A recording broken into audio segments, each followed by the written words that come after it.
Hi there. Welcome to your orientation video on making calls to seniors in care centers across South Florida. My name is Rihanna. I'm the Community Relations Director here at Heart to Heart, and I'm so happy that you've joined me today. We will be covering a few things that you should know before making calls to a resident at a care center. We will talk about your introduction. We will speak of topic or conversation starters that you should implement. And then lastly, a couple tips and tricks of what to do versus what not to do. So let's begin. There are many care centers in our aging population right now in South Florida who are dealing with this topic of isolation even more than we can really understand. During COVID-19, there's been a lot of changes in care centers. Volunteers cannot go into these centers. We can't do much of anything other than maybe provide supplies. Even if they're accepting it, we're unsure of. It depends on the center. But there's other things that we are able to do, such as making cards, writing letters. And another tangible thing is making calls that some care centers are open to, not all, but some are. And for that, we're taking advantage. So this is where you guys come in. So let's talk about how you will introduce yourself when calling a resident. At first, you might be calling their actual physical landline of the place where they stay, that number. You might be calling a cell phone that they might have. Could be an iPhone or a flip phone. And the other thing you might be doing is even calling through a tablet and seeing their face. So there's a couple of ways the calling will be taking place, and each resident might have access to one or the other type of device. So however you're doing the calling, you're going to need to introduce yourself. The best way to introduce yourself is by smiling. A smile puts a smile in your voice, if you will, and it actually translates over the phone. So smile when you're introducing yourself. So it would go something like this. Hi, my name is Rihanna, and I'm calling from Heart to Heart. Or, I'm calling on behalf of Heart to Heart. How are you doing today? You're going to want to project clearly, don't scream, who you are and where you're calling. Because you're partnered with Heart to Heart, you will be calling on behalf of Heart to Heart or with Heart to Heart, however you want to say that, it's up to you. And you're just calling to find out how they're doing. And you want to make sure everything is going well for them and start the conversation like that. So let's talk conversation starters.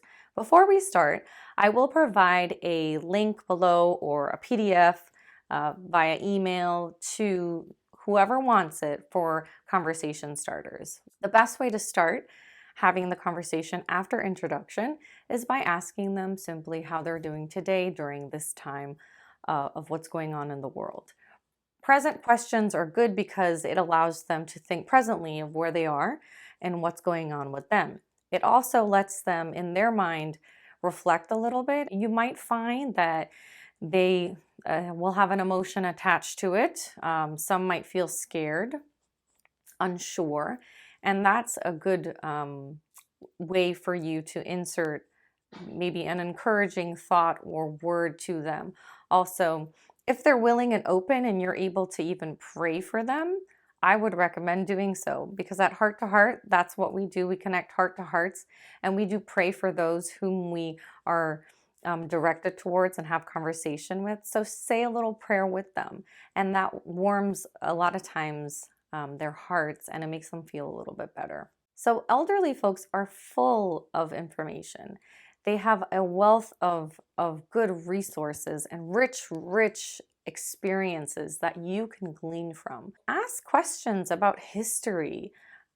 Where were they born? What year were they born? Ask about their family. Do they have any siblings? Ask them if they were a part of a certain event in time, and how did they feel at that moment. Ask them as many things as you can without overstepping boundaries, of course, getting too personal unless they want to. Ask and don't be afraid to ask, but also upon asking, listen.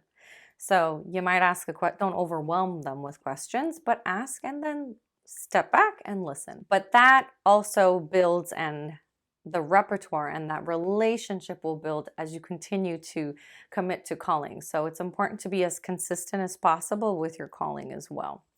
So a couple tips and tricks. I would say to you to try not to elder speak. That's not good. And what I mean by elder speak is speaking down on the person. And sometimes it happens unintentionally because we think they're thinking in a certain capacity or a way, and that's not true. So it's the way your mindset is to not project that onto them. So by elder speak, don't talk down on them. Obviously show a level of respect. They are your elder, and we're respecting them and loving on them. So be as kind and as generous as you can possibly be with your words. Also, remember, over the phone, yes, it could be hard to hear, but don't yell or speak too loudly. There was a funny story. I used to work in the medical field for years and years. And I would take down information from patients, and a lot of my patients I dealt with were elderly folks and in the community, and they would come. I would ask them questions, but many times because we got so used to speaking loudly in front of them, we would be loudly speaking, and it would be as if we were almost yelling at them. And I remember one time specifically in the room, I was taking down information and having a conversation with a lady, and I said, "Hello, how can we help you today?" Maybe something like that. But however I was taking the information and asking the question was very loud, and she looked at me and said, "I can hear you, you know." I think in our minds sometimes the assumption is maybe they can't hear, and genuinely some of them cannot, but just kind of speak normal at first, and if you need to increase the volume of your voice, then do so appropriately. So I don't think you're going to encounter this necessarily, but I should mention that when dealing with residents in care centers, you might find a resident speaking to you and saying something like, "Well, I need such and such. Could you provide such and such for me? Supplies, or I don't know, a book or something like that." If there are basic supplies, if they want a book or maybe items to occupy themselves, that's not a problem. However, all those things have to be run across the activities director and the director at the center. They might not accept those things. If you encounter that, please, reach out to me, talk to me, email me, call me, let me know that this person said that, and we will see how Heart to Heart can assist in providing the resource. What you could tell the resident at that time, if they say something to you, is something like, "Okay, that's not a problem. I will contact Heart to Heart and we will see what we can do for you as far as getting those items to you in a timely manner." Something like that. Another thing is, if you encounter residents complaining of elder abuse. When we're talking about abuse, that's very serious. So if anybody mentions anything like that, you must contact me so we can basically contact the center and authorities or anybody we need to, and see what's happening before, going and letting it go, if you will. So if you encounter it, which I don't think you will, but I just have to mention it, just know that you are to come back to me. I will leave my information at the end of the video. I will leave my email and my phone number. So thank you so much for joining me today, guys. I really appreciate it.